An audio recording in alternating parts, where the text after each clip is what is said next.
ETF index mutual funds నేర్చుకుని stock మార్కెట్లో రాణించాలనుకుంటున్నారా? వెంటనే ఈ నెంబర్కి కాల్ చేయండి. నమస్తే అమ్మా. నమస్కారం అమ్మా. అమ్మా, ఇంట్లో 3 పొయ్యిలు ఉండకూడదు అనేది ఈ మధ్యకాలంలో ఎక్కువగా వింటున్నాం. ఉండొచ్చని కొంతమంది, ఉండకూడదని కొంతమంది. అసలు 3 పొయ్యిలు అనే కాన్సెప్ట్ ఏంటి? అసలు ఉండొచ్చు, ఉండకపోవటం ఏమిటి? అమ్మ, 3 పొయ్యిలంటే 3 స్టవ్వులు అనే అర్థం ఇవాళ మనం చెప్పుకుంటున్నాం. కానీ ఒకప్పటి మాట ఏమిటంటే పొయ్యి ఒకటున్నా రెండున్నా ఒక వంట చేసే ప్రదేశం అన్న అర్థం. వంటిల్లు ఒకటి, వంటిల్లు ఒకటే ఉంటుంది. అట్లా కాకుండా 3 పెట్టారనుకోండి, ఇంట్లో 3 వంటిళ్ళు ఒకే ఇంట్లో. అసలు ఎలా సాధ్యమమ్మా? ఎందుకు? పూర్వకాలం పెద్ద పెద్ద ఇళ్ళు ఉండేవి, ఒకళ్ళతో ఒకళ్ళకి సయోధ్యలు ఉండేవి కాదు. ఒక కప్పు కిందే ఉండాల్సినటువంటి పరిస్థితి. వేరే ఇళ్ళు లేవు, ఎవరి గదుల్లో వాళ్ళుండి వరండాలో ఉండేవి కదా. ఈ వరండాలో ఓ మూల ఒకళ్ళు, ఇంకో మూల ఇంకొకళ్ళు, అత్తగారో ఎవరో ఇంట్లో అసలైనటువంటి వంటింట్లో ఒకళ్ళు ఇలా వంటలు చేసుకునే ఇళ్ళు ఉండే అవకాశం ఉంది. 2 ఉండటం చూసాం మనం. అత్తగారు లోపల వంట చేస్తూ ఉంటే కోడలు అత్తగారు చేసింది నేను తిన్నని, కోడలు చేసింది నేను తినని, మరేమో తండ్రి కొడుకునేమో విడిపోవడానికి ఇష్టపడక అలాంటివి ఉండేవి అప్పుడు. ఇప్పట్లాగా నేను నాది అన్నంత ఎవరికి వాళ్ళు వ్యక్తులు ఒక కప్పు కింద ఉండడం అనే కాన్సెప్ట్ లేదు కదా. అప్పుడు వ్యక్తులు ఒక కప్పు కింద ఉంటున్నారు, ఎవరికి వాళ్ళు individual. They are not we, I I I ఎవరికి వాళ్ళకై. అట్లా ఉండే కాన్సెప్ట్ లేనటువంటి రోజుల్లో ఒకళ్ళు ఎక్కడొక్కడ కాస్త వండుకుంటే నడిచే. అది 3 ఉంటే మాత్రం ఆ ఇల్లు ముక్కలవుతుంది అని ఒక మాట. అంటే ఇన్ కేస్ 2 కొడుకులు అంటే 2 కోడళ్ళు అత్తగారు, లేదా ఒక కూతురు ఒక కోడలు అత్తగారు, ఇట్లా ఉండి ఎవరికి వాళ్ళు విడివిడిగా వంటలు పెట్టుకుని ఉంటే ఆ ఇల్లు పైకి రాదు అని అర్థం. తప్పనిసరిగా 2 పొయ్యిలు ఉండేవి పూర్వం. ఏమిటంటే సంప్రదాయమైన కుటుంబాల్లో, అంటే రాళ్లతో పొయ్యిలు కట్టెలు ఉండే రోజుల్లో ఒక పొయ్యి ఏమో అన్నం వండుకునేవాళ్ళు, అది అంట పొయ్యి అనేవారు. అది మళ్ళీ రేపు పొద్దున్న దాన్ని అలికితే తప్ప మళ్ళీ దాని మీద వండేవాళ్ళు కాదు. అవి కాకుండా ఇతరమైనటువంటి నీళ్లు కాచుకోవడానికో, లేకపోతే ఏదన్నా కూర చేసుకోవడానికో ఇట్లాంటివి ఉంటాయి కదా, పలహారాలు చేసుకోవడానికో, దానికి ఇంకో పొయ్యి ఉండేది. ఇలాంటివి పర్వాలేదు. కానీ అసలు వంటే 3 వంటలు ఉండకూడదు అని అర్థం. నిజానికి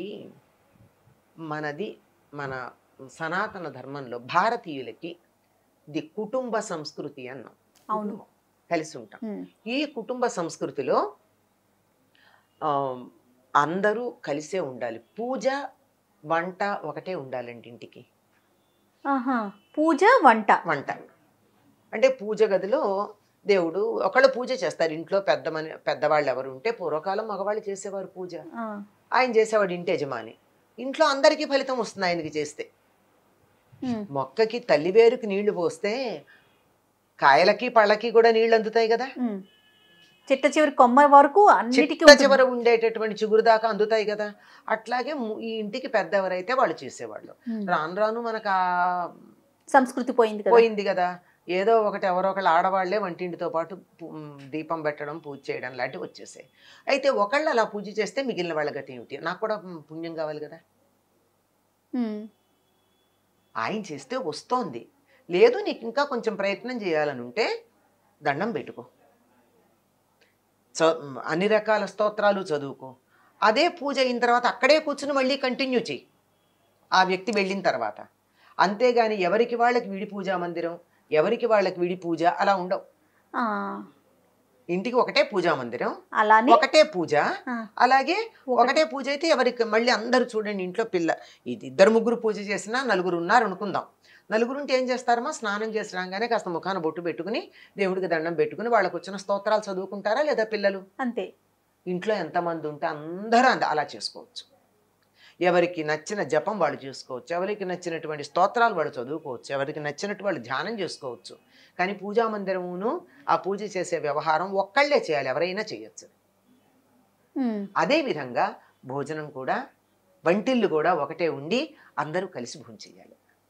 అలా కాకుండా ఎవరికి వాళ్ళకి విడివిడిగా వంటలు పెట్టుకున్నారంటే కుటుంబంలో ఐక్యత లేనట్టు, విచ్ఛిన్నమైనట్టు. ఆ ఉద్దేశంతో 3 పొయ్యలు వద్దన్నారు. ఇప్పుడు చాలా సౌకర్యంగా ఉంటుందని 3 బర్నర్లు ఉన్న స్టవ్లు వస్తున్నాయి, 4 వస్తున్నాయి, 5 4 వస్తున్నాయి. అలా ఉన్నాయి. మరి అట్లాంటప్పుడు 3 బర్నర్లు ఉన్న స్టవ్ మనకి ఇంట్లో పనికిరాదంటే ఎట్లా కుదురుతుంది?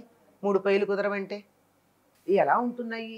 ఒకేసారి పొద్దున భోజనం చేయడానికి, బ్రేక్ఫాస్ట్కి, లంచ్లో డబ్బాలకు పెట్టుకోవడానికి, సాయంకాలం వచ్చేప్పటికి ఏర్పాట్లకు సిద్ధంగా ఉండడానికి అవును. ఇన్ని వంట చేయాలంటే 5-6 గ్యాడ్జెట్లు పెట్టుకుంటున్నారా లేదా? అవునమ్మా. 2 స్టవ్లు ఏదో బర్నర్లు 2 ఉంటాయి, ఇక్కడ ఎలక్ట్రిక్ స్టవ్ ఒకటి ఉంటుంది, రైస్ కుక్కర్ ఒకటి ఉంటుంది, ఇవి ఒక ఓవెన్ ఒకటి జరుగుతూ ఉంటుంది. ఆ. ఇవన్నీ జరుగుతూ ఉంటే ఇన్నున్నాయి అంటే ఆ ఇల్లు ఏమైపోయినట్టు? అంటే వంట చేసే ఏర్పాటు అని అక్కడ అర్థం పొయ్యి అంటే. ఆహా. అంతే తప్ప 3 పొయ్యిలు అంటే ఆ. ఒక స్టవ్ మీద ఉన్న బర్నర్స్ కాదు. కాదు, ఒక స్టవ్ అంతే మీద కదా. ఉన్న బర్నర్స్ కాదు, ఒక వంటింట్లో ఉన్న 3 స్టవ్లు కాదు, ఆ. 3 విడివిడి వంటలు అని అర్థం. ఒకళ్ళు చేసింది ఒకళ్ళు తినకుండా, అలా అభిప్రాయాలు కలవకుండా, ఒకళ్ళతో ఒకళ్ళు సయోధ్య లేకుండా ఆ ఉండేటటువంటి పరిస్థితి అని అర్థం అమ్మా. అది ఉండకూడదని అర్థం. అంతే. ఉమ్. అంతే తప్ప ఇప్పుడు అనుకునే రీజన్ అయితే కాదు. ఇప్పుడు అనుకునేటటువంటిది అయితే కాదు అసలు. ఇప్పుడు మనం పొయ్యని ఎట్లా అంటామమ్మా? పొయ్యి అనట్లేదు కదా, స్టవ్. స్టవ్, బర్నరు అంటున్నాం. 3 విడివిడి వంటలు ఉండకూడదని అర్థమే తప్ప బర్నర్లు కానీ స్టవ్లు కానీ 3 ఉండకూడదని అర్థం కాదు. ఇందాక చెప్పా కదా ఇవి అవునమ్మా. ఉంటున్నాయని. అంటే ఇవి ఎలా వచ్చాయంటే పూర్వకాలం ఎప్పుడో చెప్పింది, మేము ప్రాచీన కాలంలో ఉండే సంప్రదాయాలు పాటిస్తాం. పూర్తిగా పాటిస్తున్నారా? పాడా. పూర్తిగా పాటిస్తే అత్తగారులు, కోడళ్ళు వీళ్ళు కలిసి ఉండాలి. ఎవరు ఉంటున్నారు?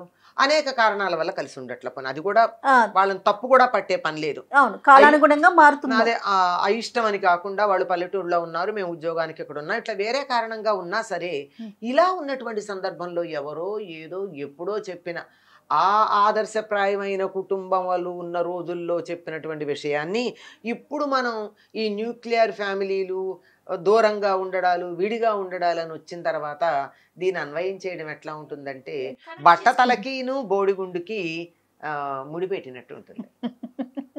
ఏదో మోకాలికి బట్టతలకి ముడిపెట్టిన ఎట్లా కుదురుతుంది? కుదరదు. ఎవరో ఎక్కడో ఏదో ఎప్పటిదో చదివమ్మో ఇది మన సంప్రదాయం అని చెప్పేస్తే అర్థం పర్థం లేకుండా దానికి ఉన్నటువంటి అసలు కాంటెక్స్ట్ తెలియకుండా మనం అయోమయంగా మాట్లాడుకోకూడదమ్మా. అసలు ఎందుకు వచ్చింది, దాని అర్థం ఏమిటి అన్నది తెలుసుకోవాలి. ఎవరు ఏది చెబితే అది మన బుర్రా బుద్ధి ఉపయోగించకుండా వినద్దు. అంతే అంతే. ఇప్పుడు నేను చెప్పిందైనా మీరు ఆలోచించండి, ఇందులో వాస్తవం ఎంతుంది, ఇది నిజమా, తార్కికంగా ఉందా అన్నది ఆలోచించి పనికొస్తుందంటేనే స్వీకరిద్దాం. అందులోనూ ఆల్వేస్ కాంటెక్స్ట్ ఈజ్ ఇంపార్టెంట్. ఏ సందర్భంలో చెప్పారు అన్నది ముఖ్యం, ఏ పరిస్థితుల్లో చెప్పారన్నది ముఖ్యం. కత్తితో పొడవడం ఇక్కడ పొడిస్తే తప్పు, యుద్ధభూమిలో పొడిస్తే ఒప్పు. అంతే కదా, అంతే కదా. అదే సజ్జన్ చేతిలో కత్తి పెట్టుకుని పొడిస్తే మరీ ఒప్పు, దండం పెడతాం, దేవుడు అంటాం. అంచేత కాంటెక్స్ట్ లేకుండా ఎవరు ఏది చెబితే అది గుడ్డెద్దు చేలో పడ్డట్టు నమ్మద్దు. దయచేసి కొంచెం మీ విజ్ఞతని, మీ తెలివిని, మీ ఆలోచనని ఉపయోగించండి, సందర్భాన్ని ఇవన్నీ ఆలోచించండి. Basing on the context. Right.